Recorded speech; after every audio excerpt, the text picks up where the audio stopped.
Buenos días.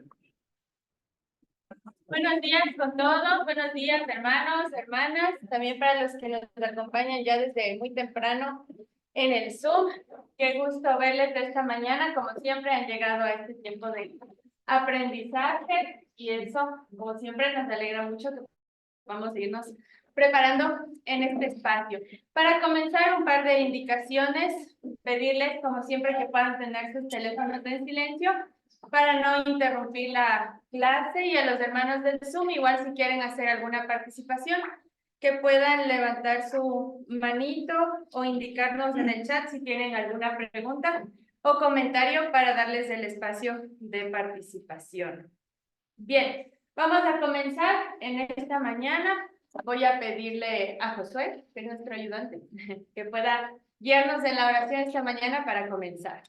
Amado Señor, te damos gracias este día, Padre, queremos disponer de nuestro pensamiento, también nuestro corazón, para que tú hagas allí, Señor, tu obra, Padre amado. Queremos pedirte que tu Espíritu Santo esté en esta clase, también redarguyéndonos, enseñándonos a través de la palabra santa, y queremos pedirte que le enseñes una vez más, para que ella pueda seguir guiándonos en esta mañana, Señor. Permite disposición, Señor, de ánimo y pasión, Señor, en aprender de tu palabra, para que sea una clase amena, Señor, y profunda acerca de lo que tú quieres enseñarnos en esta mañana. En el nombre de Jesús, Señor. Amén. Amén. Gracias, Josué. Bien, permítanme hacer una breve presentación de la maestra de esta mañana. Hoy nos acompaña la máster Santa González. Ella es mexicana, pero ya reside algunos años aquí en Ecuador, así que ella es mexicana, ecuatoriana, compartido.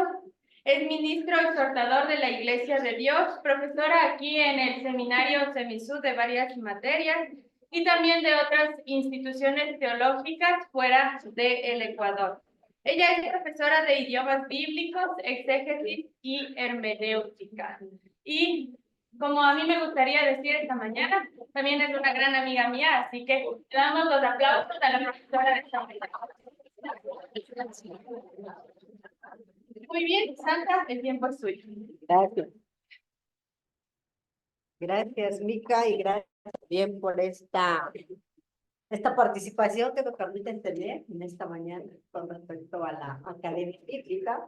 Y es un tema, bueno, que vamos a trabajar en esta mañana sobre Dios eternamente en tres personas, ¿verdad? Dios eternamente en tres personas.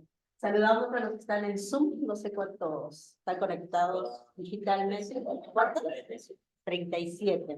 ¿No? ¿Son de diferentes lugares o de Ecuador? También hay de México, bueno. Bienvenidos.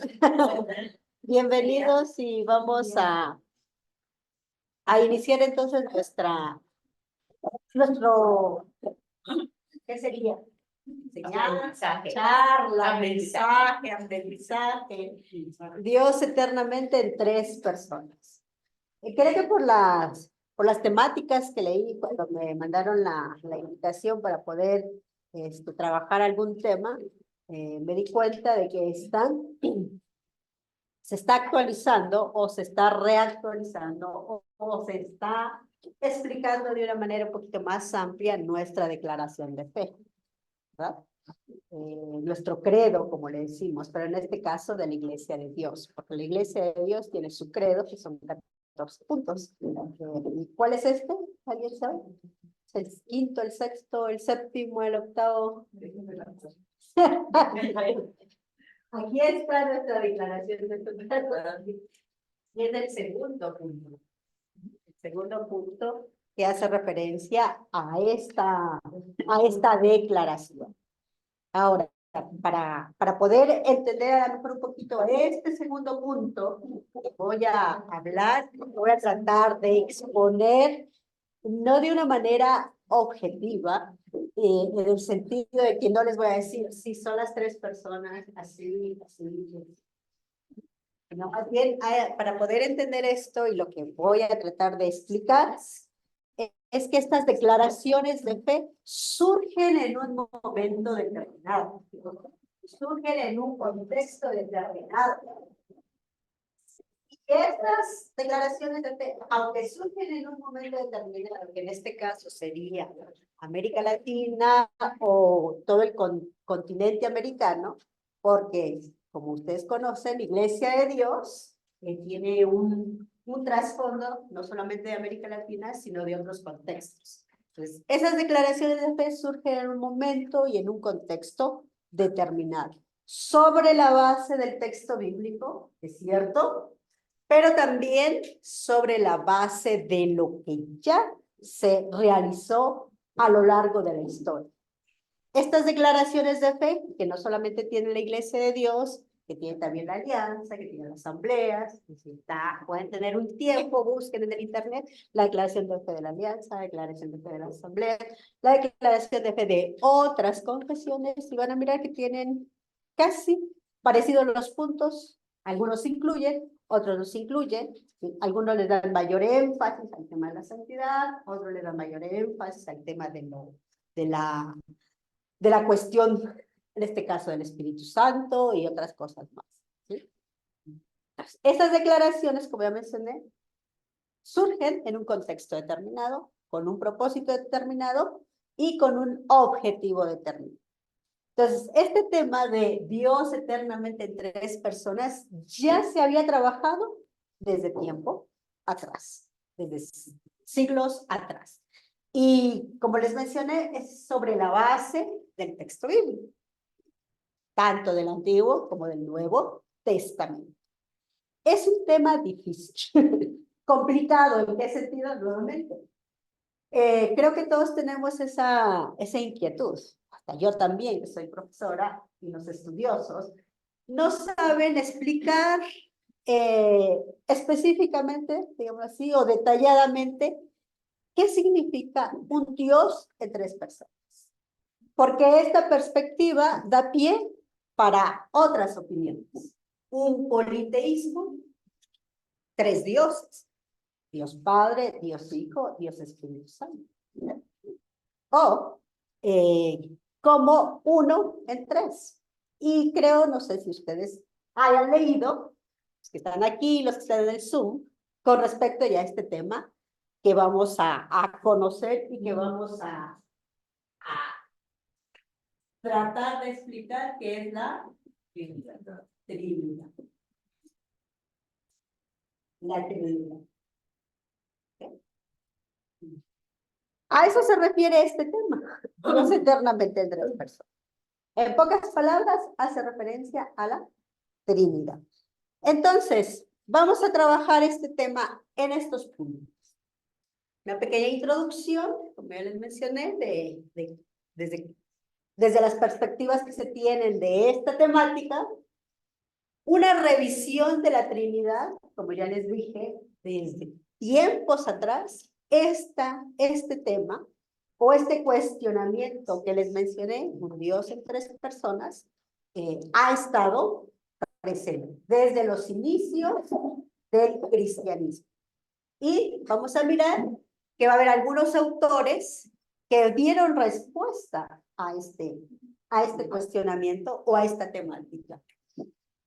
Como mencioné, todas estas respuestas son sobre la base del texto bíblico. En el Nuevo Testamento, sobre todo, ¿sí? Se ha trabajado los pasajes o las citas bíblicas que dan a entender esta tríada, que también es otro nombre que se va a utilizar en este sentido. Después vamos a ver la Trinidad en el pensamiento hebreo. ¿Cómo era esa concepción con respecto a la Trinidad? Ya en el pensamiento hebreo había esa idea, ¿sí?, de esta pluralidad, ¿o a qué hacía referencia? Entonces vamos a mirar algunos temas en ese sentido. La unidad de Dios, la pluralidad de Dios, un solo Dios, y después entraría el tema del Espíritu. El Espíritu y su relación con Cristo, el Espíritu y Cristo. Y por último llegaremos a unas observaciones con lo que conocemos ahora. La doctrina de la Trinidad. La doctrina de la Trinidad. Si hay alguna pregunta en el desarrollo de estas temáticas, pueden levantar su voz. Josué va a estar ahí pendiente en el chat del Zoom por si tienen algunos comentarios o preguntas. Buenos días. Y como ya les mencioné, trataremos entonces de tener un panorama sobre esta temática. Objetivamente no les voy a decir esto es la Trinidad, ¿sí? Sino más bien por qué tenemos o por qué se ha formulado esta doctrina de la Trinidad o dónde estarían sus orígenes de la doctrina de la Trinidad, ¿sí? Buenos días. Entonces, vamos a iniciar con este primer punto que sería la introducción. Como ya mencioné, es un tema interesante. No es fácil tampoco de estudiar. No solamente nosotros ahora aquí, o la iglesia ha tenido ese deseo de ampliar y de conocer este tema, sino que ya ha habido varios estudiosos que han realizado todo este trabajo sobre el tema de la Trinidad, o sobre el tema de Dios en tres personas. Y en esos estudios que se han realizado, y que son muchos, igual ustedes buscan en una bibliografía o en una biblioteca o en el internet, que ahora tenemos ese acceso, busquen Trinidad, les va a dar un montón de artículos. Pero todos estos estudios, aunque igual son académicos, aunque igual tienen mucho fundamento académico, a veces las explicaciones no son igual tan precisas o tan específicas con respecto al tema de la Trinidad. Se ha hecho mucha literatura, como ya mencioné, mucho estudio, mucha reflexión y sobre todo muchas interpretaciones, que este es otro de los temas que deberemos de tener en cuenta, ¿sí? El tema de la interpretación.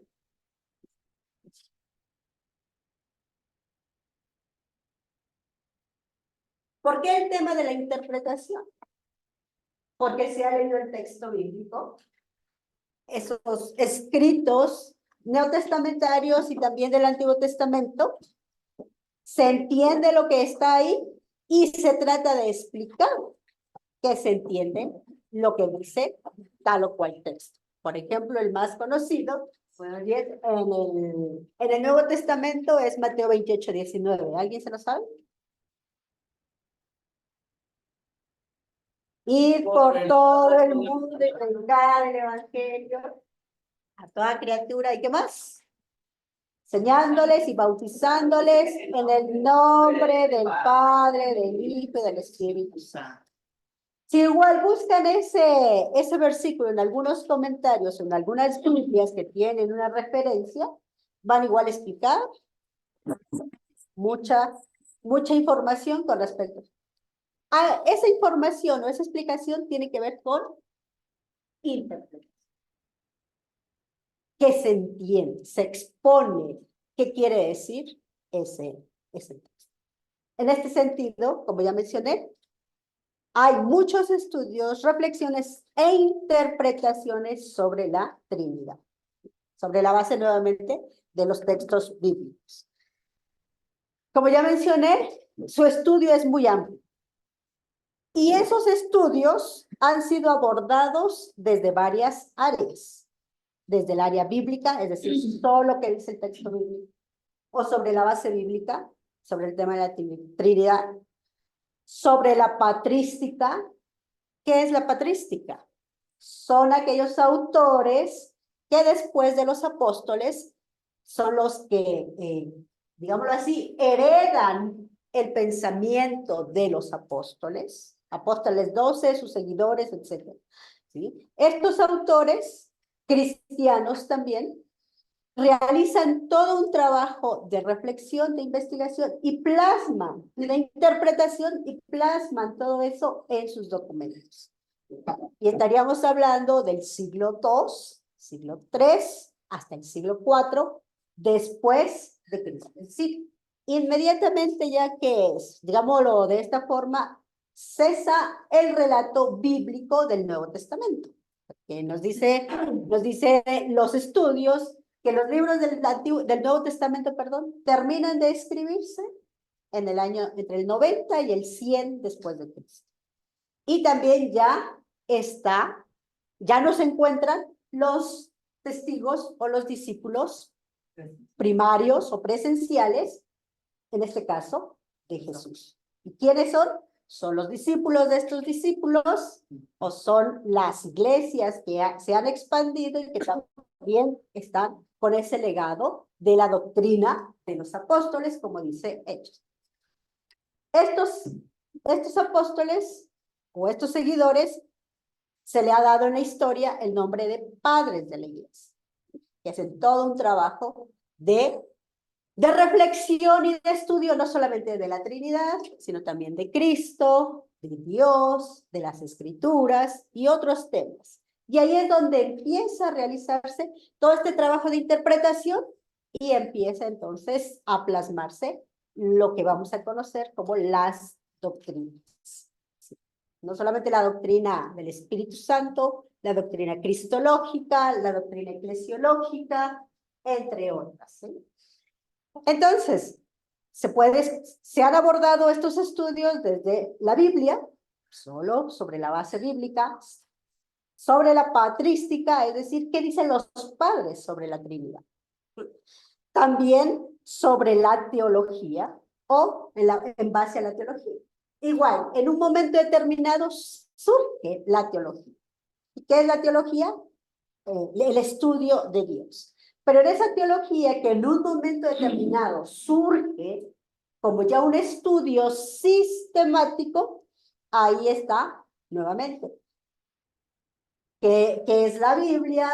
¿Qué es el pecado? ¿Qué es el hombre? ¿Qué es la salvación? ¿Qué es el Espíritu Santo? ¿O qué es la Trinidad? Es decir, esta teología sistemática, como su nombre lo dice, sistematiza el estudio de todos estos aspectos que tienen que ver con la fe cristiana. Entonces, algunos hablan de los nombres así tan raros como antropología, bibliografía, se me fue, bibliología, soteriología, escatología, que también va a haber un punto ahí sobre eso, etcétera. Todas estas ogías que tienen que ver con estudio de estos temas específicos de la fe cristiana. Entonces, puede estudiarse también, o se ha estudiado más bien, o el abordaje también sobre la Trinidad ha sido de la teología, pero también de la pastoral, ¿sí? Entre otras áreas. Como dije, el estudio de la Trinidad es amplio, es extenso, pero ninguno nos da una explicación precisa en este sentido. Todos estos estudios tratan de acercarse a lo que sería el tema de la Trinidad, ¿sí? Al tema de la Trinidad. En este estudio que vamos a ver, no pretendo ampliar todos estos o tocar todas estas, sino lo que tenga que ver con lo preciso. Algunos autores sería la patrística, el texto bíblico, la teología y obviamente la pastoral, pero no tan amplio, sino todo lo integramos en este pequeño estudio que vamos a tener. Como mencioné, es sobre la base del texto bíblico que empieza este trabajo de la Trinidad o de la reflexión trinitaria. Y es en el Nuevo Testamento donde encontramos esa perspectiva. La perspectiva que se encuentra en el Nuevo Testamento parte con Jesucristo. Antiguo Testamento, claro, sí está dando ya vistos de este Jesús, pero es en el Nuevo Testamento donde se habla de Jesús, su nacimiento, su desarrollo de vida y sobre todo su obra, no solamente misionera, sino su obra expiatoria o su obra salvífica. Entonces, en el Nuevo Testamento es Jesús, pero ya en el Nuevo Testamento se habla de que Jesús es Dios. Y bueno, también sabemos que en el Nuevo Testamento los mismos judíos que tenían esa idea de Dios, ¿cómo es que Jesús es Dios? Solo tenemos un Dios. ¿Sí? ¿Cómo es que Jesús es Dios? Solo tenemos un Dios. Entonces, en el Nuevo Testamento se entiende que Jesús es Dios. Se menciona que Jesús es Dios. Y no solamente se habla de que Jesús es Dios, también se le atribuyen títulos divinos. títulos que solo eran adjudicados a Dios, Yahvé, como en el Nuevo Testamento, o a Dios Padre, que se hablan en el Nuevo Testamento. ¿Sí? Esos títulos que se le adjudican a Jesús y que solamente eran para Dios, claro, hacen referencia a que es Dios, pero sobre todo esos títulos hacen referencia a sus actividades o a sus funciones. ¿Sí? Esta idea, entonces, de esos títulos de funciones dados a Dios está presente en el Nuevo Testamento y estos títulos empiezan a mencionarse o a tener importancia, no solamente como nos dicen los evangelios, cuando, por ejemplo, los discípulos, en Juan me parece que dice, que unos discípulos ven a Jesús y dicen, he aquí el Cordero de Dios. Es un título Cordero. No solo en los evangelios, como en este caso, que encuentran a Jesús, lo ven y dicen que es el Cordero, sino ya estos títulos van a tomar importancia, sentido y significado posterior a su muerte, que serían las reuniones culticas, en las reuniones de culto, donde se reunían para no solamente para celebrar la palabra, sino también para las enseñanzas. Las enseñanzas, en este caso, como nos dice Hecho, de la doctrina de los apóstoles. Entonces, las comunidades del primer siglo, ya en sus reuniones, posterior a la muerte de Jesús, entendían a Jesús como Dios, no solo por su actividad, que ya había pasado su pasión, sino también por esos títulos que se le atribuyó. Pero la creencia judía, en este caso, entonces, bueno, retomando para esta nueva idea es, en el Nuevo Testamento a Jesús se le considera Dios, con estos títulos también. Pero había esa incógnita nuevamente. Dios, si solo hay un Dios. ¿Por qué? Porque en la creencia judía, y hablando del Nuevo Testamento, bueno, no queremos decir que en el Antiguo y en el Nuevo no hay esa creencia judía. No, todavía en el Nuevo Testamento tenemos la creencia judía. Lo que pasa es que ya los seguidores de Jesús están entendiendo a ese Mesías que algunos otros judíos no lo entendían y no aceptaban que Jesús era.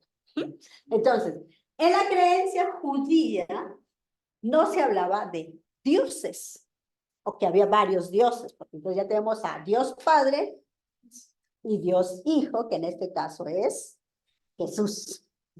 Ya hablaríamos de dos, lógicamente entendiendo, ¿me entienden? ¿Sí?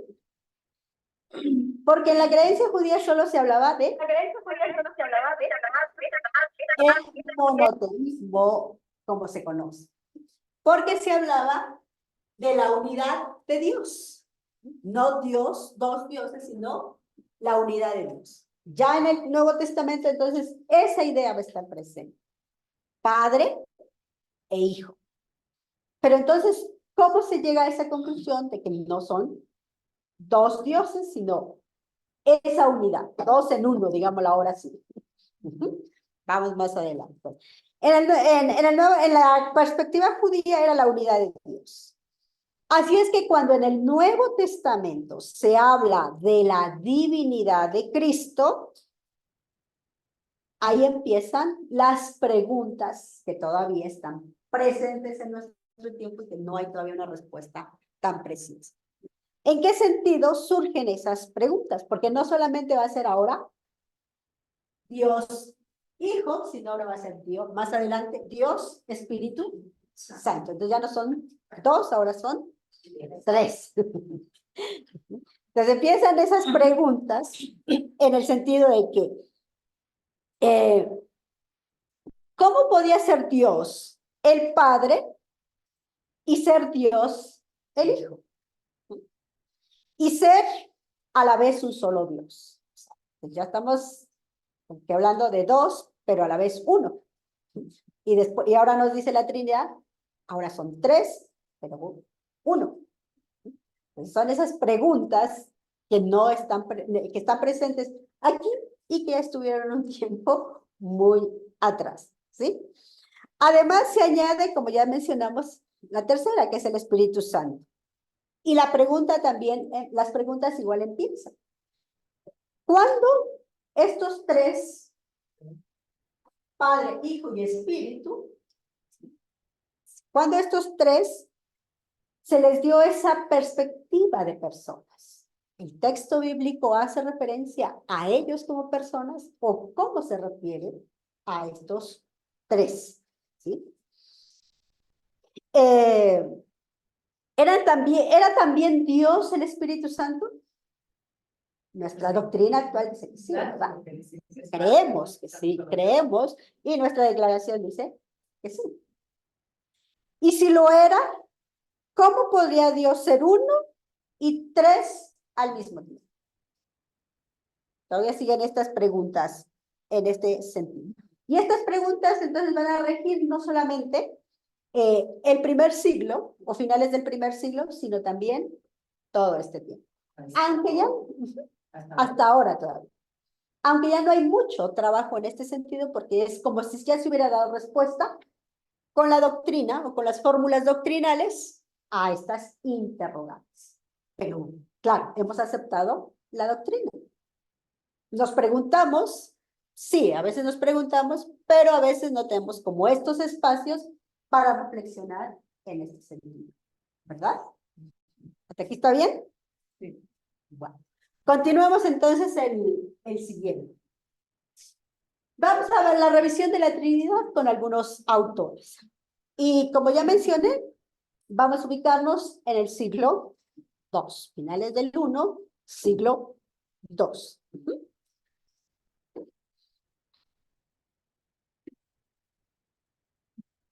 Siglo II en adelante.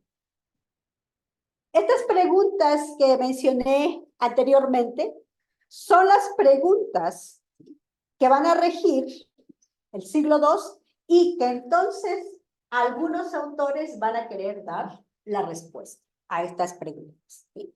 A estas inquietudes, con respecto ya a estos tres elementos o aspectos que mencionamos: Dios Padre, Dios Hijo, Dios Espíritu Santo. Entonces va a haber varios autores que van a tratar de dar una respuesta a estas inquietudes, especialmente en algunos escritos de los autores que se conocen como los padres de la Iglesia.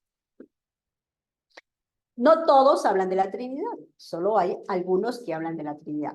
Es decir, hay algunos que se dedican a exponer este tema de la Trinidad, tratando de dar respuesta a estas inquietudes que mencioné. Uno de esos autores va a ser Teófilo.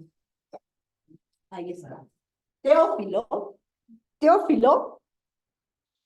Él va a ser el primer autor que va a utilizar la palabra Trinidad. Bueno, nosotros estamos hablando en español, ¿no? Pero en este tiempo todavía se escribía en griego y más adelante algunos van a escribir en latín. Es decir, sus escritos están en griego y sus escritos están en latín. Y la traducción de esas palabras que utilizan va a ser Trinidad. Entonces, este señor o este autor va a ser el primero que va a utilizar la palabra Trinidad. De ahí va a haber algunos otros que igual van a trabajar sobre este tema. Ireneo, Tertuliano, entre otros. El aporte que ellos realizan o la explicación que ellos realizan sobre la Trinidad, lo realizan sobre la base del Nuevo Testamento, ¿sí? Lo que dice el Nuevo Testamento sobre el Padre, el Hijo y el Espíritu Santo. Y en este caso, el texto evangélico, las cartas y otras cartas, así como Apocalipsis. Sobre la base del Nuevo Testamento es que van a dar esta explicación y sus trabajos lo van a realizar. Tertuliano, por ejemplo, va a decir, entonces, que el Padre, el Hijo y el Espíritu Santo son divinos y son uno. Entonces van a utilizar estos términos en ese sentido. Ahora, si estos padres o estos autores, Teófilo, Irineo, Tertuliano y algunos otros más, San Agustín más adelante, Orígenes también, si estos autores hacen toda esta explicación y quieren dar su respuesta sobre la base de lo que dice el Nuevo Testamento, la pregunta sería, ¿los escritores del Nuevo Testamento están hablando, en este caso de la Trinidad, cómo lo están explicando estos autores? ¿Los autores del Nuevo Testamento están conscientes de lo que están comunicando con respecto a la Trinidad, así como lo están explicando estos autores, que en este caso no serían los autores originales? ¿Me entienden? Entonces son autores que están haciendo una lectura y una explicación e interpretación de esos textos. Esa sería la pregunta. Si los autores del Nuevo Testamento eran conscientes de lo que estaban expresando en cuanto a la relación entre el Padre, el Hijo y del Espíritu Santo, y que después los autores que vamos a tener como más referentes sobre el tema de la Trinidad, lo estaban mencionando en sus escritos. Habrá entonces algunos autores que van a decir que lo que causa problema no es la palabra Trinidad, o no es lo que se expone en el Nuevo Testamento con respecto a lo que se ha explicado como Trinidad, que en este caso sería la doctrina. ¿Me entienden? O sea, lo que causa más conflicto y problema no es lo que están diciendo los escritores del Nuevo Testamento con respecto a esa relación Padre, Hijo y Espíritu Santo, sino el conflicto o lo que no estamos entendiendo aún en nuestros tiempos es el tema de la doctrina. ¿Por qué? ¿Alguien sabe qué es la doctrina o qué es una doctrina? La enseñanza. Una enseñanza. Un conjunto de tratados que vienen de los siglos de la Reunión Tercera Clase y que están tratando de, bueno, se ha tratado de adoptar, estamos tratando de Bueno, que no hemos tratado, que hemos adoptado, ¿no? adoptar. Y que se han dado porque así es, sin cuestionarse y sin reflexionarse. Exactamente. Entonces, estas serían las opiniones de algunos, que no es el tema de la Trinidad como tal, sino la doctrina, porque nuevamente, estos autores hicieron toda una explicación y establecieron esa forma doctrinal. Y digámoslo así, a veces nos confundieron más que nos explicaron en este tema el sentido de la Trinidad. Ahora, no quiero decir que todos los estudiosos confundamos, no, porque entonces me incluiría yo. Pero la doctrina, como ya dijo nuestro hermano, es una serie o un conjunto de reglas y que obviamente tienen que ver con la enseñanza. No es malo cuestionar y volver a reflexionar una doctrina. Porque esa doctrina que surgió cuando les dije que eran estos autores, siglo II. ¿Y en qué tiempo estamos nosotros ahora?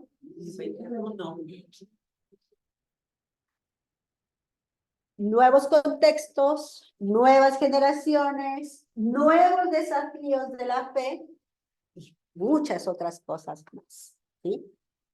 Y como mencioné en un principio, eso surgió aún el mismo credo de nuestra iglesia, y no estoy cuestionando nuestro credo, sino, como dije, estos espacios sirven para volver a entender lo que creemos, por qué lo creemos y cómo podemos ahora hacerlo como más entendible en este contexto.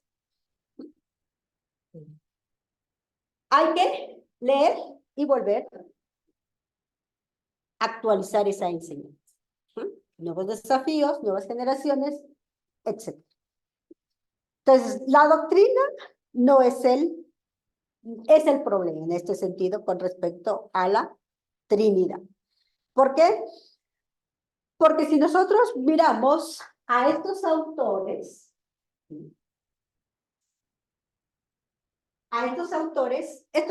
establecen lo que van a conocerse como el credo niceno, el credo atanasiano, que es perspectiva de él, y otros credos que van a enmarcar la creencia, en este caso, cristiana, correcta y adecuada. ¿Por qué? Porque ya en este tiempo había varios grupos que entendían a Cristo no de una forma como los cristianos o como decía el texto bíblico, que entendían el tema del Espíritu, del Hijo, del Padre, no en la forma como lo creían los cristianos o se alejaban un poco del texto bíblico. ¿Qué es lo que hacen estos autores? Regular todo eso y dar entonces como esas concepciones cristianas en la cual se debe de enmarcar la fe cristiana. Y aquí tenemos entonces el credo atanasiano, que tiene que ver con el tema de la Trinidad. Y sobre la base de este credo se hacen otros credos, porque aquí empieza entonces el problema de lo que sería la explicación de la Trinidad. Dice, es que veneramos a un solo Dios en la Trinidad y a la Trinidad en la unidad, sin confundir las personas ni separar las sustancias. Aquí, si igual hacemos todo un análisis de este credo, habla de personas, habla de sustancias. Porque una es la persona del Padre, otra la del Hijo y otra también la del Espíritu Santo. Aquí ya hay como una división. 3 personas. Pero el Padre y el Hijo y el Espíritu Santo tienen una sola divinidad. O sea, 3, pero una sola divinidad. Gloria igual y coeterna majestad. Si igual hacemos todo un análisis de ¿a qué se refiere? 3, una sola divinidad. ¿A qué se refiere sustancia? ¿A qué se refiere persona? Empieza toda una explicación de lo que sería la Trinidad, sobre la base de este credo.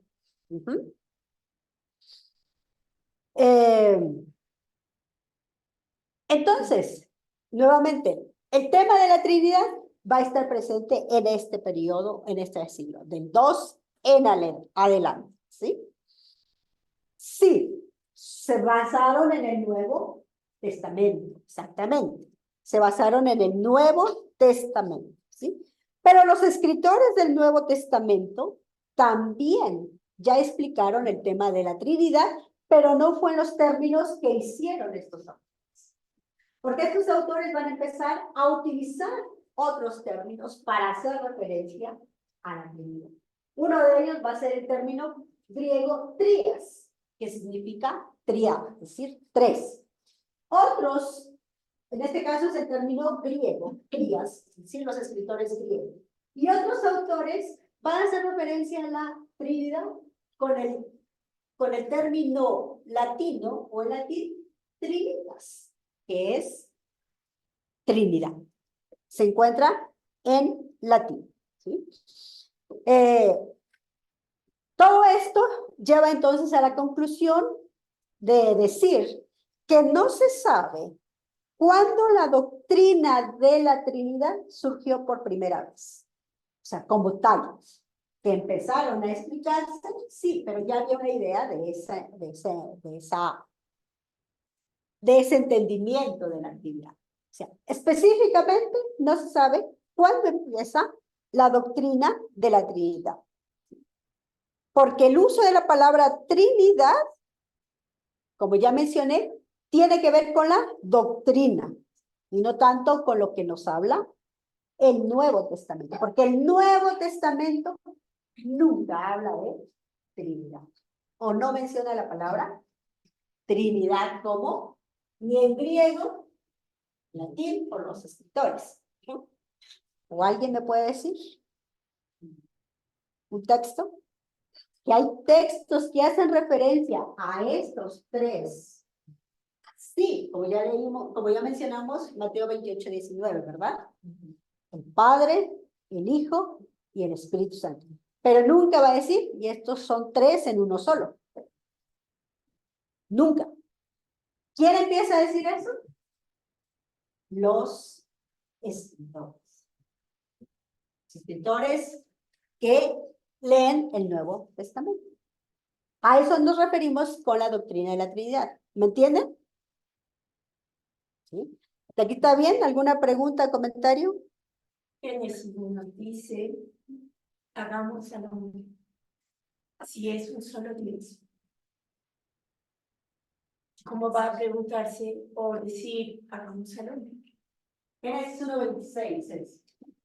Que ese lo vamos a tratar más adelante. No solo Génesis, sino otros textos con respecto a ese término. Hagamos. Jesús lo menciona también. Pero ya vamos a mirar cuáles serían las opiniones con respecto a este versículo y otros más que hablan de un plural. Cuando Jesús también se refiere que dice que el Padre y el uno solo son. Pero Padre, Hijo. No. Pero el rato que se despide de los apóstoles dice, yo les mando al consejero. Ya vamos a mirar en el siguiente punto esta relación de estos tres. Relación. Que ese sería otro de los temas, otro de los puntos para entender. La relación entre estos tres. Padre, Hijo, Espíritu Santo. Pero, perdón, una pregunta. El Espíritu Santo tuvo un papel importante cuando el Señor Jesucristo ya ascendió del cielo. El que está con nosotros. Sí. Pero entonces igual en nuestra doctrina, ahora trinitaria, resaltamos más el papel del Espíritu Santo que estos dos. Y en contextos pentecostales, si no está el Espíritu Santo es como si no estuviera Dios. Pero si los tres son uno, está ahí. Sí, pues vamos avanzando para tratar de terminar. Esperemos que terminemos o lleguemos por lo menos al segundo punto, que ahí estaría el entendimiento en este sentido. Bueno, entonces el Nuevo Testamento sí habla de esta relación, Padre, Hijo y Espíritu Santo, pero no hace referencia a este término Trinidad. Sí se menciona, pero sí contiene esa explicación de estos tres, exactamente. Como ya dijimos, entonces no se sabe cuándo aparece esta doctrina de la Trinidad y cuándo los escritores cristianos empezaron a utilizar fórmulas nuevas para hacer toda esta explicación. Entonces, siglo II y siglo III va a surgir una gran cantidad de literatura en donde se quiere dar respuesta al tema de la Trinidad. Se hicieron documentos con grandes explicaciones. Hay uno de San Agustín, ¿cómo se llama? De Trinitate, creo que. No sé cuántas páginas. Y, bueno, y explica un montón de cosas que alguien que no tenga nada que hacer puede leerlo después. Si quieres oxigenar el cerebro de tantas cosas que vivimos en el día a día, hay que leer ese texto de San Agustín sobre la Trinidad. Entonces hicieron un montón de documentos con explicaciones, pero estas explicaciones después tuvieron algunas características importantes.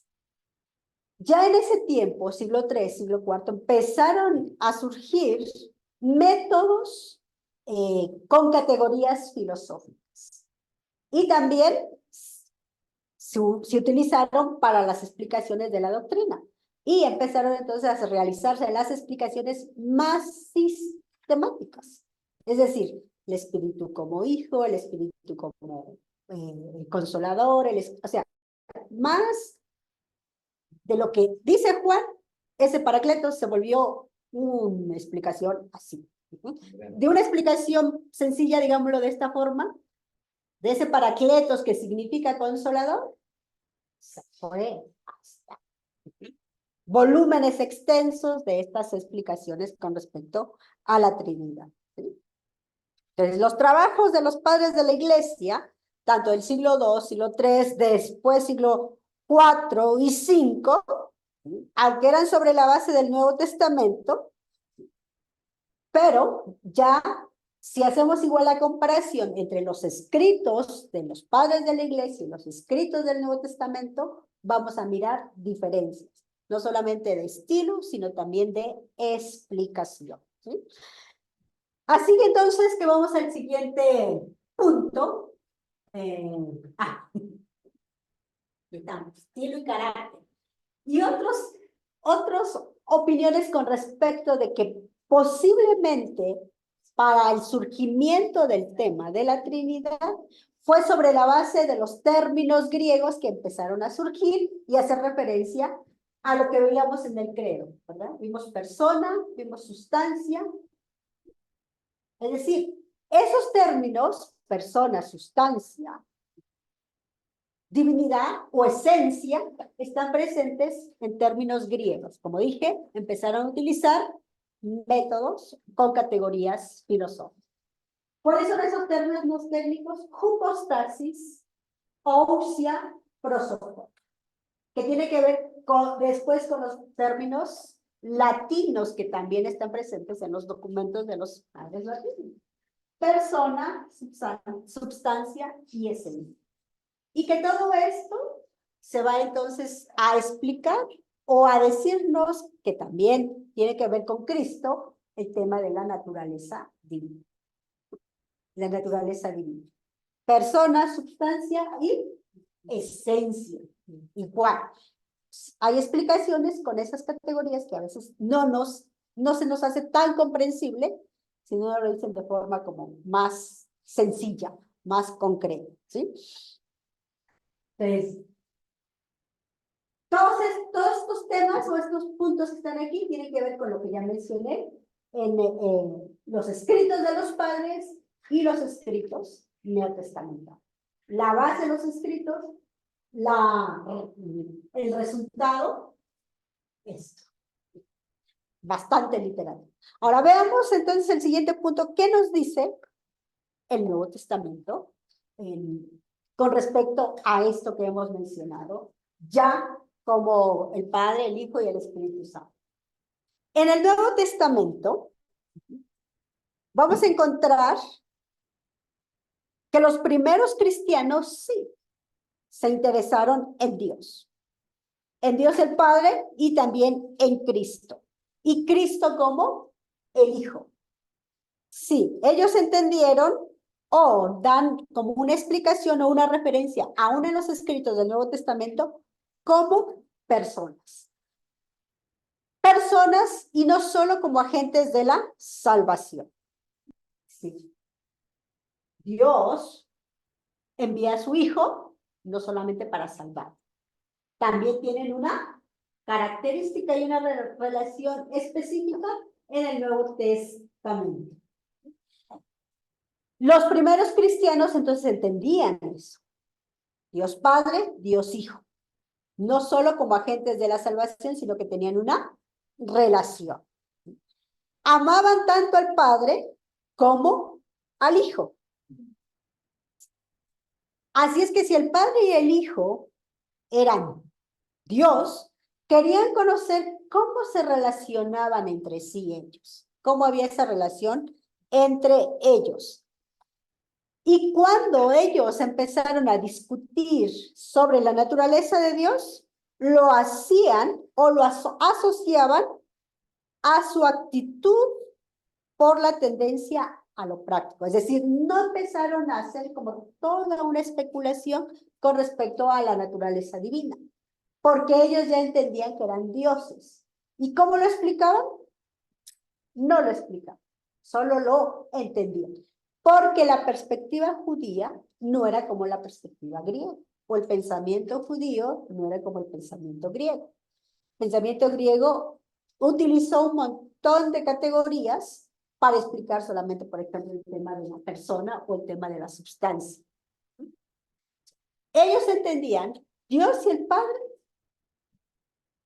Dios el Padre, Dios el Hijo, tienen una relación. Y explicaron esta relación con su tendencia práctica, por su pensamiento práctico. Por ejemplo, ¿cómo lo explicaron? Cuando utilizaron los títulos cristológicos. Los títulos cristológicos que le adjudican a Jesús, como ya dije, que eran títulos que solamente se le aplicaban a Dios Padre, pero en el Nuevo Testamento se le aplican al Hijo, hacía referencia, sí, a su divinidad, pero más que a su divinidad, a su función.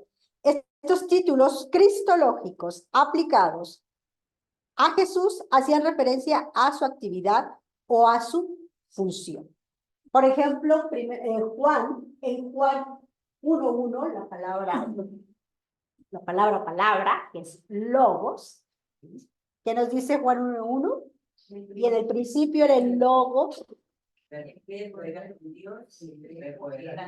Y el verbo era Dios. Entonces, esta logos o esta palabra con Dios se habla también de ese trabajo creativo de la palabra. Es decir, una de las funciones también de esta palabra o de logos es esa acción creativa. Porque más adelante va a decir, y todas las cosas por él fueron hechas. Habla de esa acción creativa también. Una función del Dios Padre, ¿cuál es? Creador. Una función del Dios Hijo, Salvador. No, en este sentido, creador también. Creador también. Dios creador, el Hijo también, Dios creador. Y aquí, más adelante vamos a mirar, ¿al Espíritu Santo se le atribuye esa función? Porque dice que se movía sobre las aguas. Pero no creó. Pero no creó. Exacto. Eso es solo así. A eso, no sé si me están entendiendo lo que estoy tratando de comunicar, ya con respecto a esta relación, Dios, Padre, Hijo y Espíritu Santo. No hay funciones que realiza el Padre y que realiza el Hijo atribuidas al Espíritu Santo.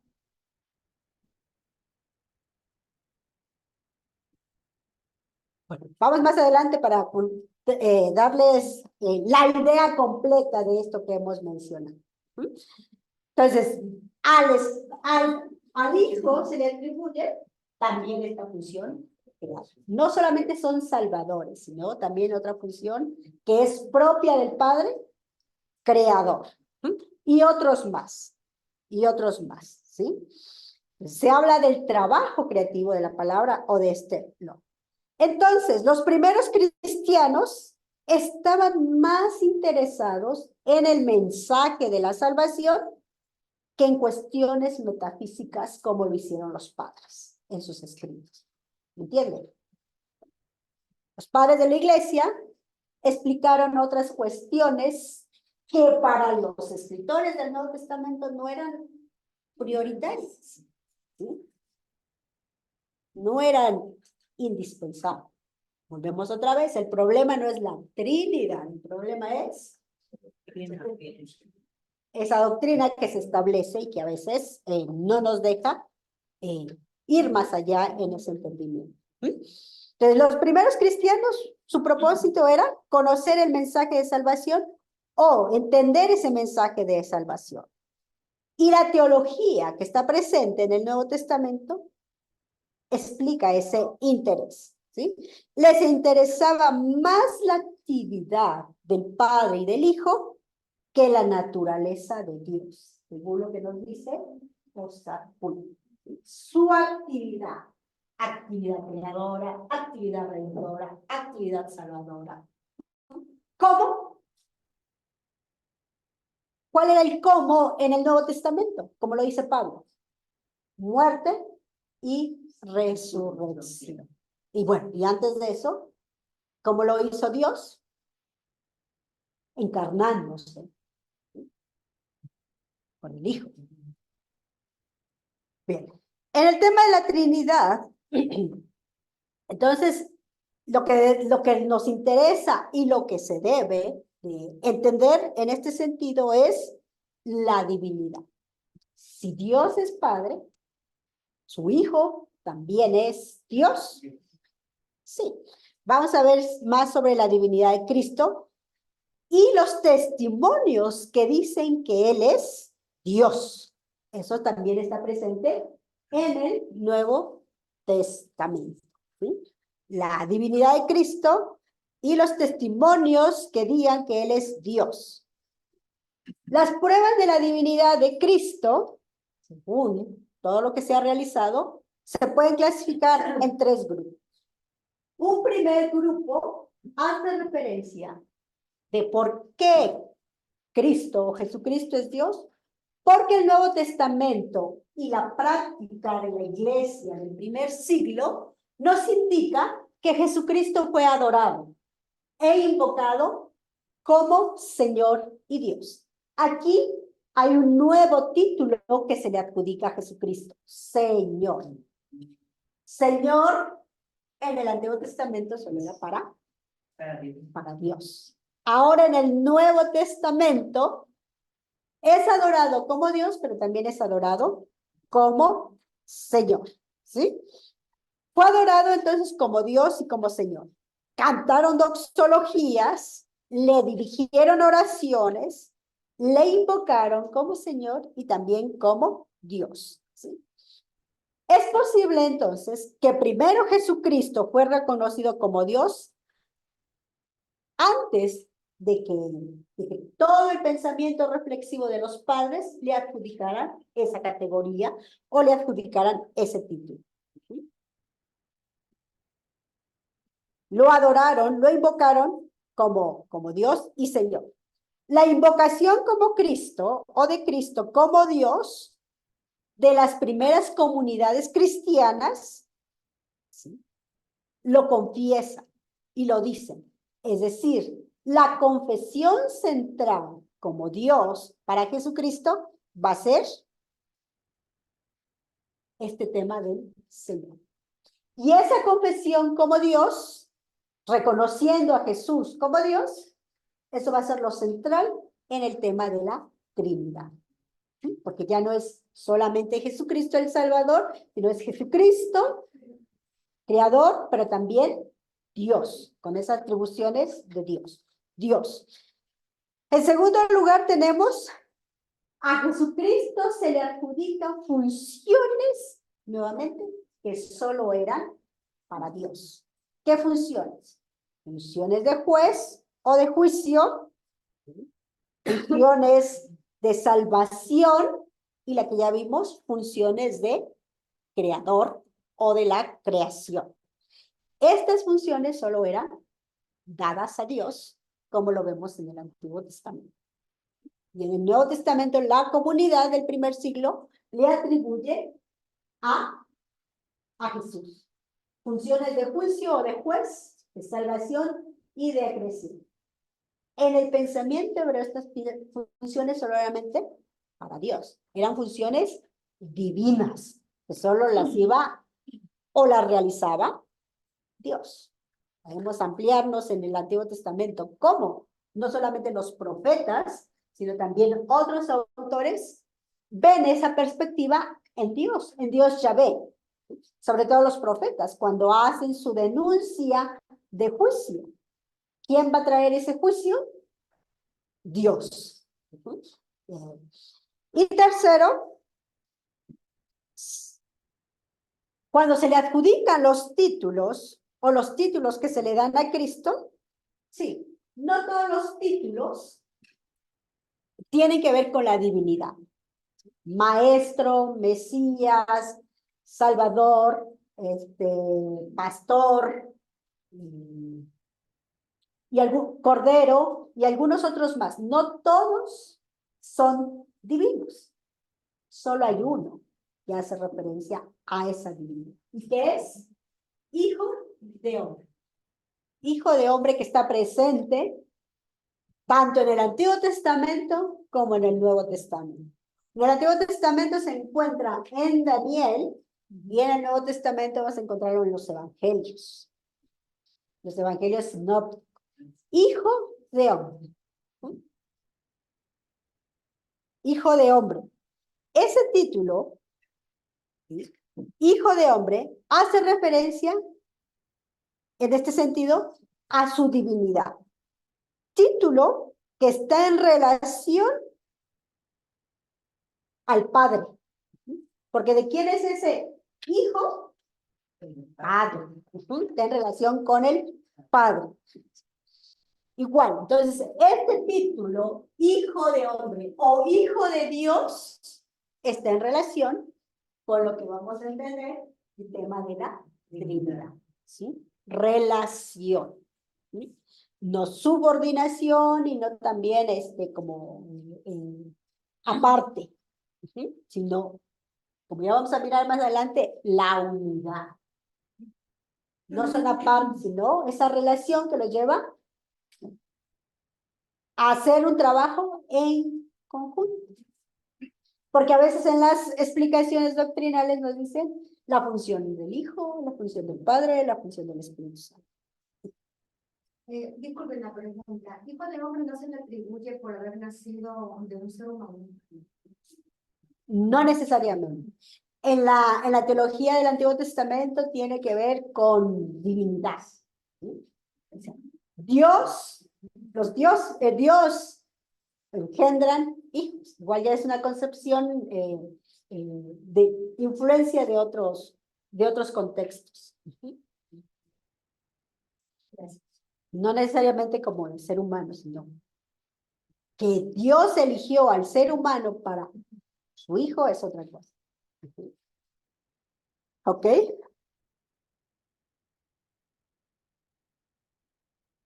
La Trinidad en el pensamiento hebreo, o esa idea de Trinidad como nosotros lo entendemos, porque tampoco igual en el Antiguo Testamento se habla de la Trinidad, ¿sí? Sino hace referencia ya a esta idea de Trinidad como nosotros lo estamos explicando o entendiendo. La Trinidad en el pensamiento hebreo. Esa perspectiva en el pensamiento hebreo no era de tres personas, como ya dije, Padre, Hijo, Espíritu Santo, sino más bien ellos tenían la idea de unidad, la unidad de Dios, sobre la base de su famoso credo judío, que es Deuteronomio 6:4, y que se vuelve a repetir en Marcos 12:29 y 30. ¿Qué dice Deuteronomio 6:4? Vamos a aprendernos de memoria.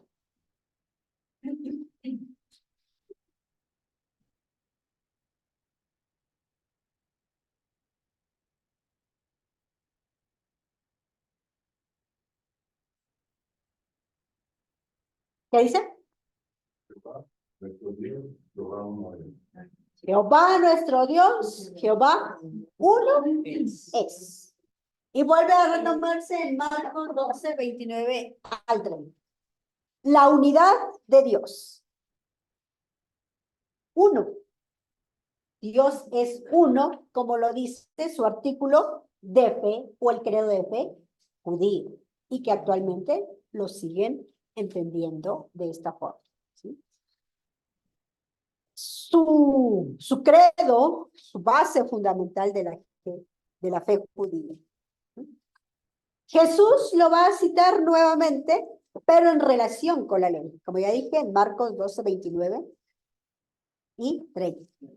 Y no solamente Jesús, también otros autores como Pablo van a hacer referencia a este credo, pero en otras palabras, no literalmente, pero van a hacer referencia a esa unidad de Dios, a esa unidad de Dios.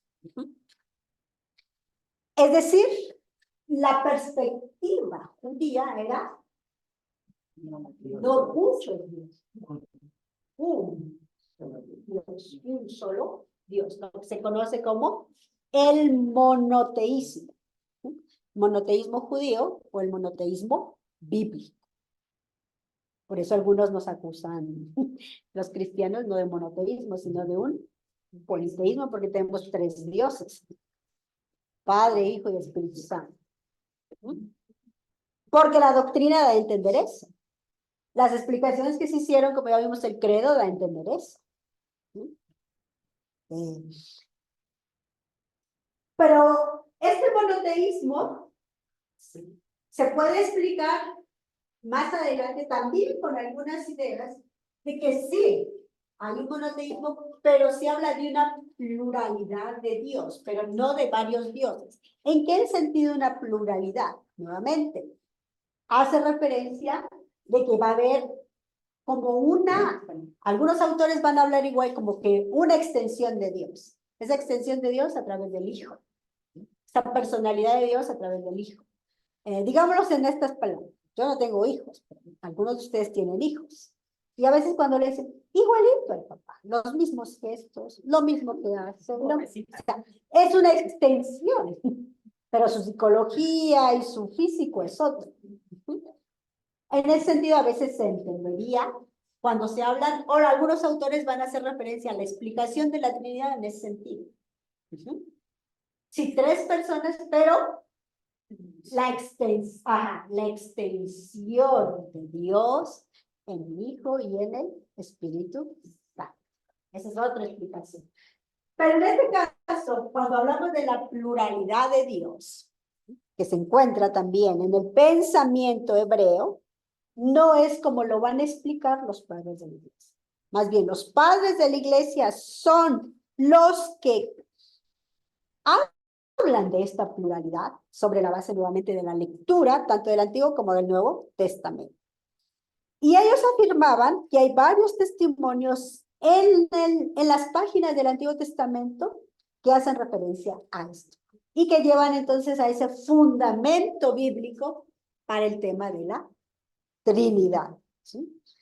En este tiempo hay autores que piensan al igual que los padres. Vemos autores actuales como estos señores, Johnson y Knight, que hablan al igual que los padres de esa pluralidad de Dios. ¿Sí?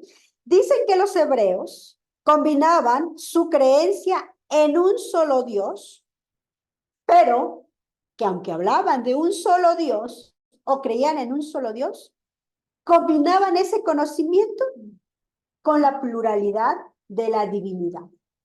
Y para el fundamento de esa pluralidad van a mencionar o vamos a tomar en cuenta los textos que ya mencionó nuestra hermana, Génesis 1:26, 3:22, 11:7 e Isaías 5:8, que hablan de un plural. Isaías 6:8. En Génesis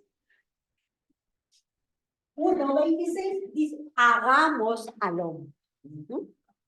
Si leemos los demás, hay un plural. ¿Pero qué significa ese plural? Que hay varios.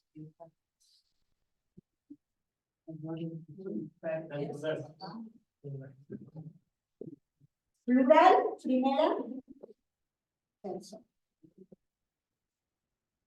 Pero este es un recurso literario. Un recurso literario propio de los monarcas. Por ejemplo, yo soy la gobernadora. Para incluir el aparato que me respalda, que en este caso la institución política o de gobierno, no voy a ponerme en primera persona. ¿Cómo sería? Nosotros les haremos una obra hermosa. ¿Me entienden? La autoridad, porque muchos creen. Pero nuevamente, era recurso literario. ¿Qué dije? Pero ¿qué tenía que ver? Con la majestad, la majestuosidad. O sea, el gobierno, el emperador, el rey, un recurso literario que se utilizaba para indicar, pero los estudios hablan de que es un plural majestático. Majestático. De majestad. Eso es majestad. Entonces, para algunos biblistas y estudiosos, estos textos no es un fundamento para hablar de esa pluralidad. En este sentido, sí habla de una pluralidad, pero no específicamente de dioses, de politeísmo, sino Dios y que le respalda en este caso. Autoridad, su divinidad. ¿Preguntas, comentarios? ¿Hasta aquí está bien? ¿Te ha entendido? Dos dudas. Primero, si es uno solo, porque en la oración del Getsemaní, Jesucristo fue y oró al Padre, y siempre habló del Padre. Cuando estuvo también a punto de ser crucificado, dijo, pues nunca había crucificado, no dijo Padre, porque me has abandonado. Habla como si fueran dos personas. Y ahí es una inquietud más bien personal. En muchos de los devocionales, algunos pastores dicen, ¿no es cierto? Pídanle al Espíritu Santo que vive en ustedes. Otros dicen, pídale a Jesucristo, órale a Jesucristo, porque Él es el único camino para llegar al Padre. Otros, en cambio, le motivan a que hable con Dios, porque Dios es el Padre. Pues, a veces yo, obviamente, que es aquí, pero, bueno, como que bien, claro,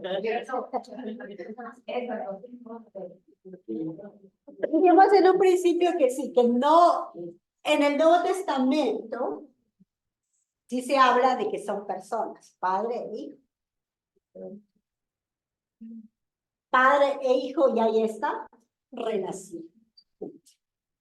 Sí, cuando hablamos en el tema de, cuando usted menciona estos textos bíblicos, ¿qué le pide al Padre? Por esa relación y esa filiación, porque Él es el hijo.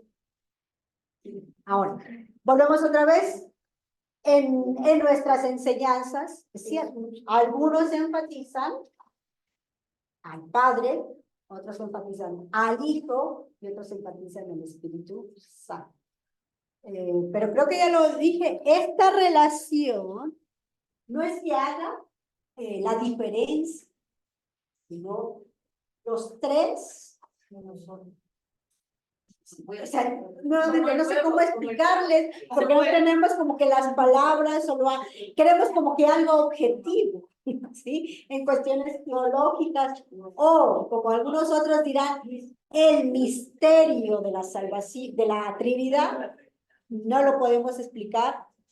Yo tengo muy claro algunas enseñanzas de manuales de doctrina que hacen referencia al famoso trébol de tres hojas. al huevo. Al huevo. O sea, queremos como una explicación mucho más objetiva para entender. También el esceno. Sí, ajá, muchas, o sea, esta es la Trinidad. No, esta no es la Trinidad, esta es como un medio para explicar la Trinidad. ¿Entiendes? Lo mismo la hoja, lo mismo el huevo, todas las figuras que se utilizan. Lo que estamos hablando aquí es del Nuevo Testamento, que tampoco explicaron objetivamente el tema de la Trinidad. Sí lo mencionaron, sí lo hablaron, pero no nos dieron una explicación precisa. Hablaron de la relación. Lo que estamos haciendo referencia aquí es esa perspectiva de cómo entendieron esa relación Padre, Hijo, Espíritu Santo, cómo los cristianos le adjudicaron esa característica de divinidad al Hijo, al Espíritu Santo, y esa es la base para la doctrina de la Trinidad. ¿Entienden? Todas estas perspectivas del Nuevo Testamento las toman los que hacen todo este trabajo de investigación, de lectura, de reflexión, y lo plasman para el tema de la doctrina. Y como dije nuevamente, a veces en lugar de hacerlos más comprensibles, no, sobre todo por los métodos que utilizaron, las categorías que utilizaron para hablar de estos, para hablar del Padre, para hablar del Hijo, para hablar del Espíritu.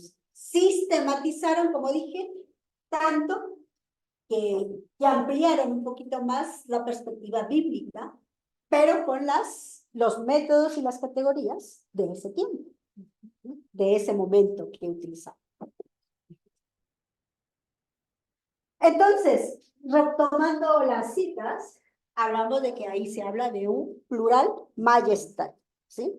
Dios habla en sí mismo, haciendo referencia a él, pero en este plural majestático, como mencionamos en estos textos. Aunque hubo varios autores judíos que hicieron comentarios sobre estos pasajes, que habla del plural también, ¿sí? Pero la conclusión a la que llegaron, aunque hablara de un plural, la conclusión a la que llegaron tenía que ver con la unidad. Dios es uno. Aunque hicieran referencia de que sí, se habla de un plural, pero su conclusión siempre fue, Dios es uno, porque esa es su perspectiva, esa es su creencia. Dios es uno. Dios es uno, gloria de Dios. En el Nuevo Testamento también hay algunas citas que pueden hablarnos de esa idea de pluralidad, como estamos mencionando. Idea de pluralidad. Pero esa idea de pluralidad, nuevamente, no tiene que ver con que hay varios dioses, sino más bien esa idea que está presente en el Nuevo Testamento, lo utilizan para el propósito o el objetivo del escrito que están realizando. Como por ejemplo, Juan, Pablo, que también van a retomar algunos elementos, creo que es Pablo quien utiliza nuevamente en los evangelios, cuando Jesús vuelve a decir, en un principio, ¿sí? Fue así. Entonces, pero lo utilizan, son referencias para fundamentar el propósito de su escrito y no para hablar de pluralidad. ¿Entiende? No para hablar de pluralidad. Juan, Pablo, en el mismo libro de los Hebreos, que también toman algunas citas en este sentido, ¿sí? Pero igual algunos otros autores toman estas citas no para hablar de la pluralidad, sino también para fundamentar la divinidad de Cristo. Que Cristo es creador, que Cristo también es creador. Entonces, sí, hay algunos textos que pueden hablar de esta pluralidad, pero no en el sentido como estamos mencionando de tres personas o tres dioses, sino más bien todos apuntan a esta unidad de Dios. Son los padres de la iglesia los que empiezan a hablar de esa pluralidad. Tres personas. Y como ya mencioné, la función del Padre, la función del Hijo, la función del Espíritu Santo. Entonces, la perspectiva judía de un Dios o de un solo Dios que ellos entendían, la perspectiva judía de esa idea de un solo Dios que tenían los judíos, la expresaban a través de cómo lo mencionaban o cómo se acercaban a él o cómo, ¿sí?, se dirigían a él. ¿Cuál era? Con la palabra Padre. Igual hay todo un trabajo explicativo con este nombre.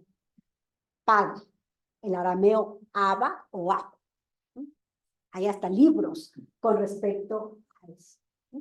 Porque esa palabra Padre tenía un significado teológico amplio, tanto para ellos como para los primeros cristianos o judeocristianos.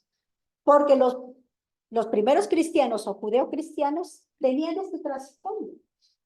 Es con Pablo cuando se va a los gentiles donde empieza más fuertemente el tema del cristianismo, aunque tienen una herencia judía, pero se va a ir alejando posteriormente. Siglo III, siglo IV, sí, hay una herencia, pero se van a alejar de esta perspectiva judía. Entonces, la perspectiva judía de un solo Dios, ¿a quiénes se dirigían o quién entendían los judíos? Era con este nombre, Padre.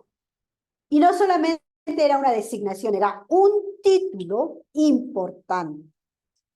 Y que también nuevamente es un tema que está o que nos da las bases para la Trinidad, ¿sí? El tema de la paternidad o del Padre, ¿sí? ¿Por qué? Porque nos dice la doctrina que una de estas tres personas es Padre. ¿Y quién es Padre? Dios. Dios Padre, Dios Hijo, Dios Espíritu Santo. ¿Sí? Dios Padre.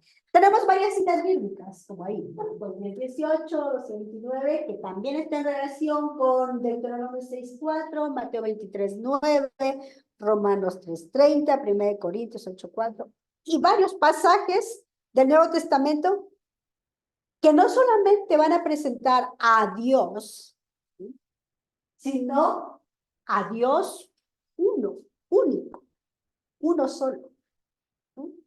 Ese Dios Padre, uno solo. Entonces podemos ver que ya en los primeros cristianos se creyó que Dios era único y que ese Dios único era Padre del Señor Jesucristo, como lo va a decir Juan, como lo mencionó, no, bueno, lo mencionó cuando iba a morir, pero en Juan 17, la famosa oración de Jesucristo habla de eso. Oh Padre, que tú y yo seamos uno. Así ellos, o los que me van a seguir, también lo sean. Uno.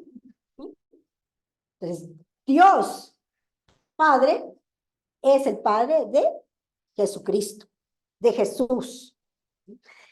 Este título nunca se le dio a Cristo. ¿Cuál título? del Padre. El Padre. Este título nunca se le dio a Cristo, solo a Dios. En cambio, el título de Señor, como ya lo vimos, sí se lo dio a Jesucristo, Curios, y que también era un título cristológico, y que también era un título que tenía un sentido y significado tanto en el Antiguo como en el Nuevo Testamento. En el Antiguo Testamento habla a Dios como Señor. En el Nuevo Testamento no solamente era para Jesucristo, sino también el título de Señor se le daba a los emperadores. Creían que tenían características divinas también. En el Nuevo Testamento, Señor entonces se aplica tanto a Dios como al Hijo, como a Cristo. El título de Señor. Pero el título de Padre, no, solo para Dios. Y las funciones de crear, juzgar y salvar también están presentes en el Nuevo Testamento, tanto para Dios como para Padre. Tanto para Dios como para el Padre. Esas funciones, ¿sí?, adjudicadas tanto a Dios como al Hijo. El título de Padre se empleó frecuentemente en tiempos precristianos, pero en el Nuevo Testamento, y en especial cuando Jesús habla o enseña, él utiliza este término para su Padre. En los escritos de Pablo y de Juan, también se recalca que Dios es el Padre de Jesucristo. Entonces aquí ya en el Nuevo Testamento está hablando de esa relación. Padre, Hijo. Dios Padre es el Padre de Cristo o de Jesucristo. Tanto Juan como Pablo y algunos otros autores. Esto permite ver entonces que los cristianos del primer siglo pudieron entender esa relación, padre e hijo. Algunos no, que no entendían que el hijo era enviado del padre, o que era hijo del padre. Esa relación divina, padre e hijo. Y recuerden, creo que cuando que le preguntan, ¿tú eres Dios? No me acuerdo cuál es. Ajá. Tú eres hijo de Dios, tú lo dices. Él no dijo sí, solamente Tú lo dices. tú lo has reconocido, pero no lo quieres entender. En otras palabras. Esto permitió entonces que pudieran entender la relación padre-hijo dentro de la divinidad y descubrir también entonces esa pluralidad, pero dentro de la divinidad. La pluralidad dentro de la divinidad. Vamos con el espíritu y su relación con Cristo. Otro tema dentro de la Trinidad. El espíritu y su relación con Cristo. La creencia en el Nuevo Testamento del espíritu está en relación con lo que nos dice el Antiguo Testamento. Pero en el Antiguo Testamento se habla del Espíritu de Dios. Pero no se habla del Espíritu Santo como se va a hablar, o el Espíritu como se habla en Hechos, o como se habla después en otros textos. Hay muchos testimonios de que se le consideraba al Espíritu un ser personal, hablando del Nuevo Testamento, ¿sí? Un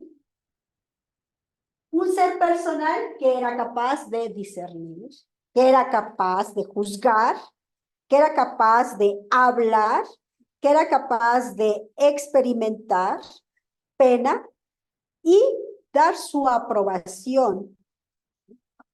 O hay muchos testimonios de que también puede ser mentido y de que también puede guiar y de que también puede inspirar. Todas estas características o testimonios en el Nuevo Testamento deben entender de un ser personal. ¿Sí? En el Nuevo Testamento.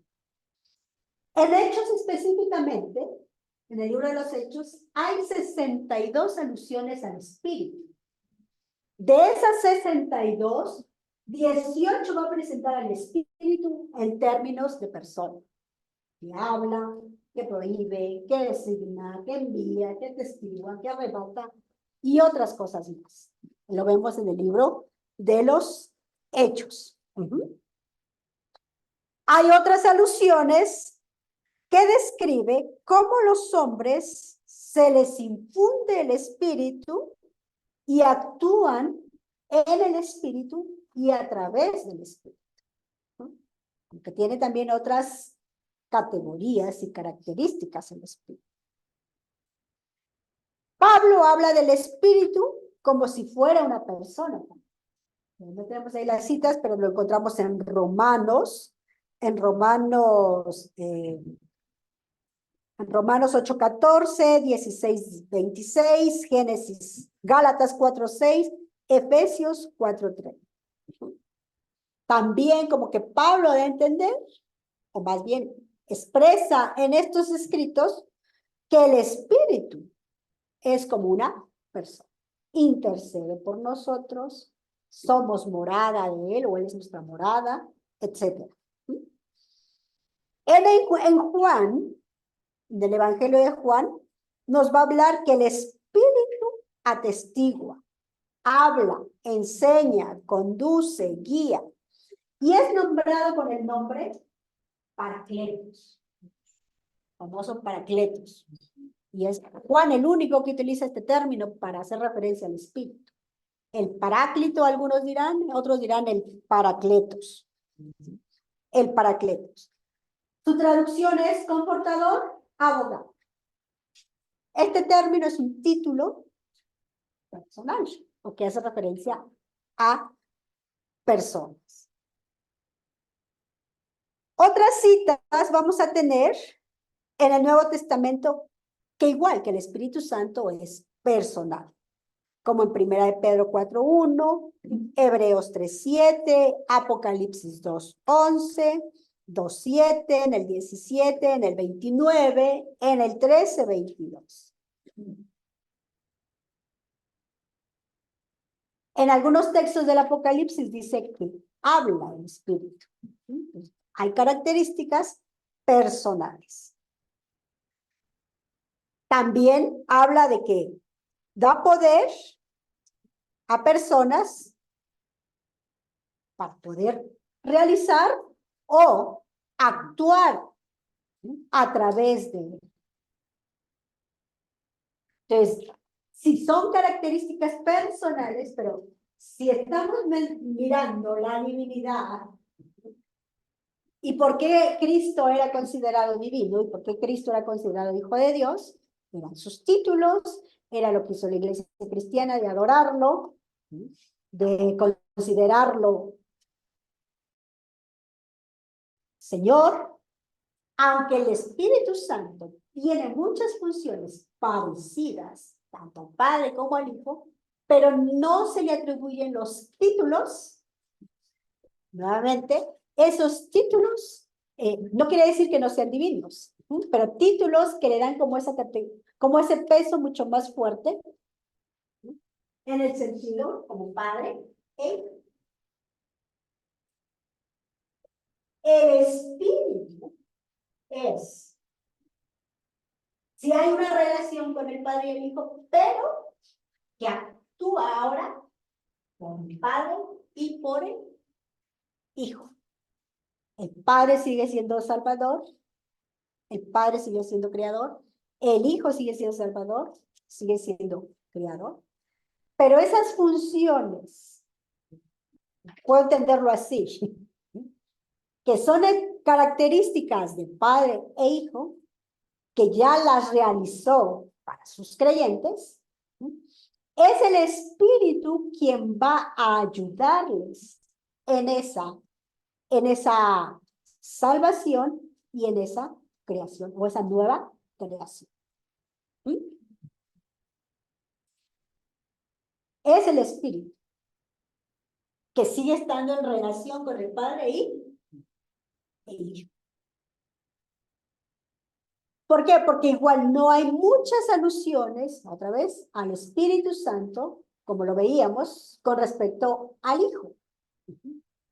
De que lo adoraban, sí lo adoraban, pero no como lo dijimos con el Hijo. Entonces,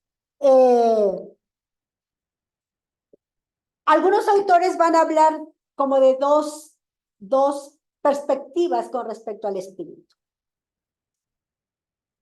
Que en el Antiguo Testamento el Espíritu tenía una acción animista, es decir, irrumpe sobre el hombre, se presenta al hombre, y en el Nuevo Testamento el Espíritu va a tener una acción dinámica o una función dinámica. ¿Qué quiere decir eso? Que es ese poder interpersonal o impersonal que llena el hombre para realizar o hacer funciones. Perspectivas que unos están de acuerdo y que otros no están de acuerdo. El Espíritu Santo y Cristo, la siguiente, la última. El Espíritu Santo, bueno, no santo, solo el Espíritu. Y Cristo. En el Antiguo Testamento no se relacionaba el Espíritu con el Mesías. No había esa relación. Frecuentemente no hay esa relación con el Espíritu.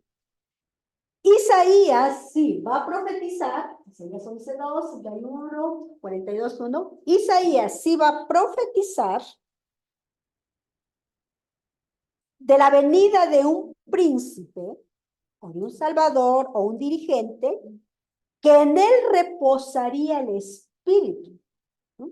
El Espíritu sempiterno, sempiterno, en sus 7 formas o manifestaciones. No sé si alguien se conoce ese texto de Isaías 11:2. Llamar a su nombre admirable, consejero, Dios fuerte, algo así. Y en Isaías 61:1 dijo que el Espíritu del Señor reposaría sobre el ungido para predicar la buena noticia a los humildes. En el 11:2 estaría el Espíritu en estas septiforme o 7 formas. En otra cita va a decir que el Espíritu reposaría sobre el ungido. Reposaría. Y en el 42:1 va a hablar del famoso siervo. El siervo que se relaciona con el Mesías. Es la cita que solamente hace referencia al siervo, pero no al Mesías. En el Nuevo Testamento se va a entender que ese siervo es el Mesías. Que es el Mesías. Entonces, en el Antiguo Testamento no hay esa relación o esa referencia espíritu-Mesías. Hay alusiones a ese Mesías del Nuevo Testamento con estas características. El que va a predicar y el que va a traer el mensaje a los pobres, a los humildes.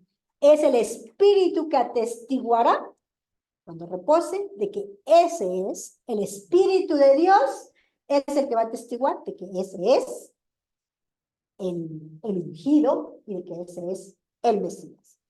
Ahora, en el Nuevo Testamento, según Juan el Bautista va a profetizar la venida de alguien que va a bautizar con el Espíritu. Alguien que va a bautizar con el Espíritu. Aquí igual va a haber muchas opiniones sobre ese bautismo, porque en algunas citas va a decir que bautizará en Espíritu Santo y fuego. Algunos hablarían que esta palabra fuego tiene que ver con juicio, pero que también tiene que ver con esa profecía de Joel, que no solamente es juicio, sino también es restauración. Esta profecía que hace el Bautista va entonces a dar la perspectiva, la apertura, o va a capacitar a los apóstoles para comprender y explicar posteriormente la experiencia del Pentecostés.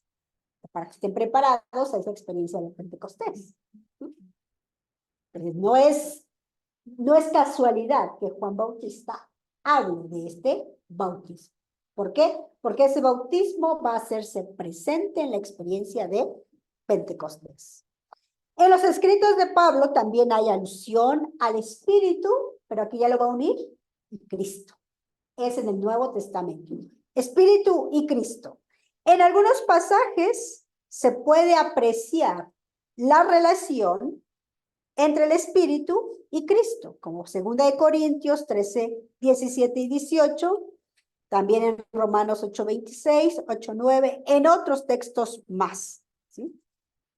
En estos textos, nuevamente, va a presentarnos Pablo esa relación entre el Espíritu, relación entre el Espíritu y Cristo. No sé si me están entendiendo. Primero hablamos de la relación padre-hijo. Ahora estamos hablando de relación hijo-espíritu. Padre no, ¿verdad? Padre solo hablamos en el Antiguo Testamento, pero que es el Espíritu de Dios que reposará sobre su ungido o sobre su... Pero en el Nuevo Testamento sí habla más específicamente de la relación hijo o Cristo, Espíritu Santo. Bueno, espero que me estén entendiendo. Ajá. Entonces, Pablo, que el tema de la relación del Espíritu con el Padre y con el Hijo es más claro que en otros escritores. ¿Qué podríamos decir? Que gracias a Pablo podemos tener esta, porque es en Pablo donde hay más clara esa relación. Padre, Hijo y Espíritu.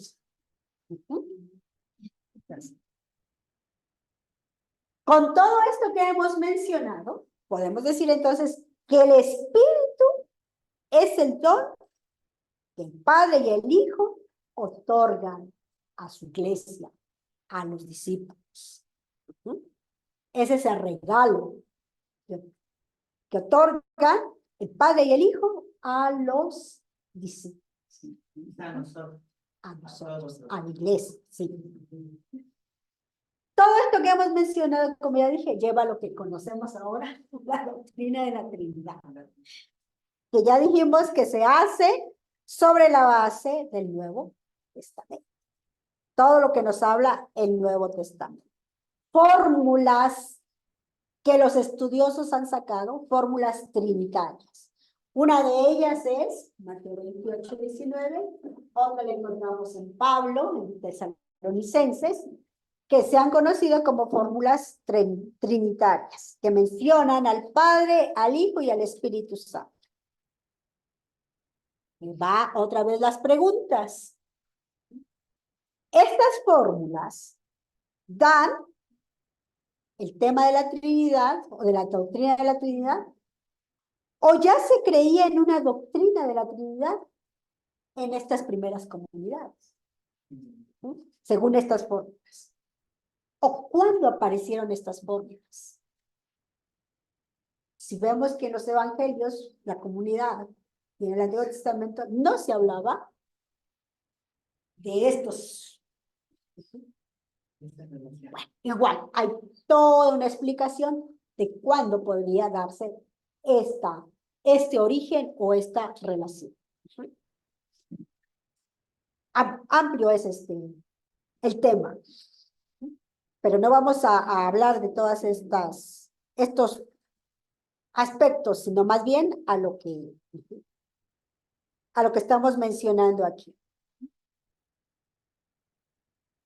La primera está en los labios de Jesús, y que hay varias opiniones con respecto a esto.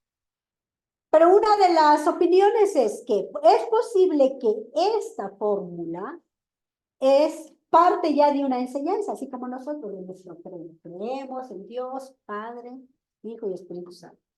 Se cree entonces que esta es una enseñanza de la iglesia a finales del siglo I. Ya la iglesia está organizada, ya en la iglesia hay varios discípulos, sigue expandiéndose, y ya hay fórmulas que están entonces dando a conocer su identidad, no solamente cristiana, sino también de fe. Entonces, una fórmula que es posible que ya estaba presente a finales del siglo I, y que es posible que no sea una enseñanza propia de Jesús, sino que cuando ya la iglesia se organiza, se entiende y se cree que es Jesús quien enseña y da a conocer esta fórmula. ¿Por qué? Porque hay otros pasajes en las enseñanzas de Jesús que nunca menciona esta fórmula, ¿o sí? Solo es en este versículo, y es en Mateo. Ustedes leen las parábolas, leen las enseñanzas que da cuando está en la barca o cuando está en otros lugares. No habla de esta forma. Esa sería una de las opiniones. Lo que está presente en la comunidad del primer siglo, la enseñanza fuerte que marca y que va a ayudar en la teología de todo, ese es vida y resurrección.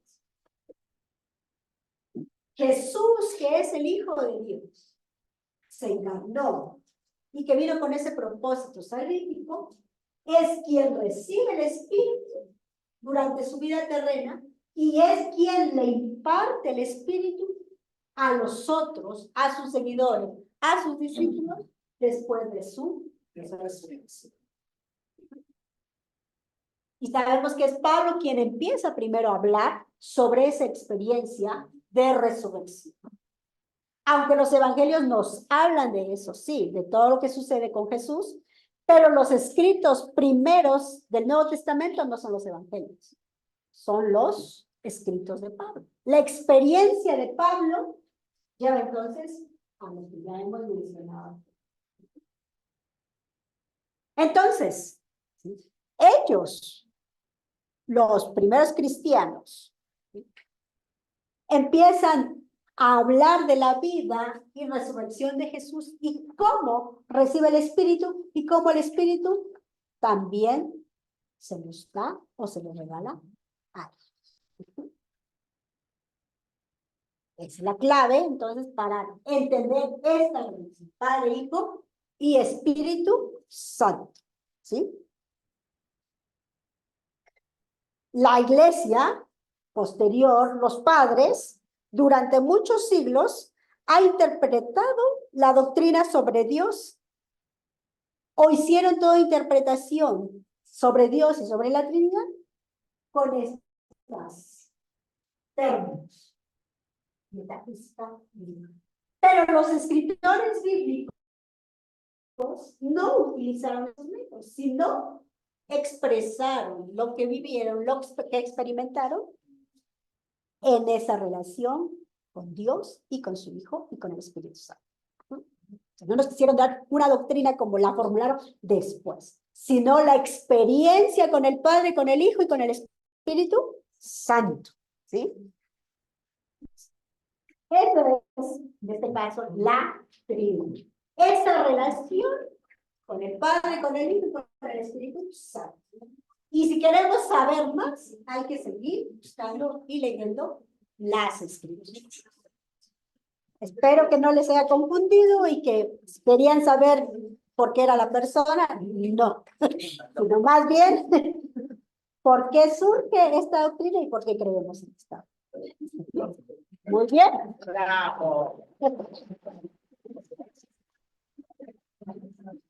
Gracias. Muy bien, le agradecemos en esta mañana a la profesora Santa. Realmente es una temática complicada.